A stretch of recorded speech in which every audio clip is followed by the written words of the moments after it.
Wah, okay. Assalamualaikum kepada semua aku punya penonton views Hari ni tak ada. Hari ni kita buat vlog biasa lah. Vlog santai-santai kan. Kalau korang nak tahu aku kat mana, aku sekarang berada di Pasar Malam Tabarut. Kat sini setiap hari Jumaat ada pasar malam. Korang tengok sendirilah. Ni pasar malam abaikanlah anak aku tu sibuk aiskrim dia panjang. Habis meleleh. Ni pasar malam dia lah. Korang tengok. Boleh dikatakan setiap hari Jumaat sahaja Tema menjaga pasar malam. Dan kadang-kadang aku dulu pun kerap juga pergi pasar malam sini.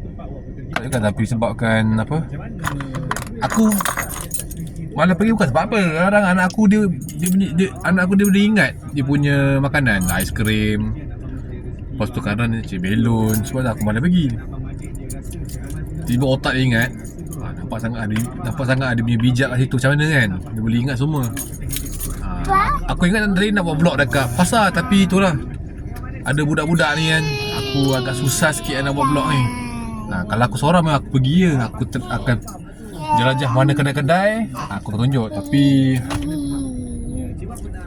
Jatuh biasalah ada budak-budak kecil ni. Jadi huru-hara sikit ada budak kecil ni.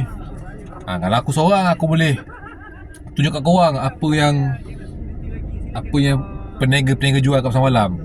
Mesti korang tahu juga. Ada macam-macam lah, makanan ayam ke, churros, macam-macam ada lah. Jatuh. Kau tengok anak aku ni. Tengok anak aku ni lah.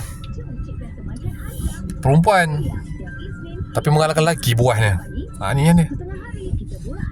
Okey lah, tak ada apa lah. Aku nak sembang ni sebab ini vlog pendek aku je lah. Aku tak boleh rekod lama-lama. Nanti tekok memang dia penuh ni. Kalau aku seorang aku dah soalan lah. Tapi ada budak-budak jadi leceh sikit lah. Tak apa, insyaAllah ada rezeki yang akan datang.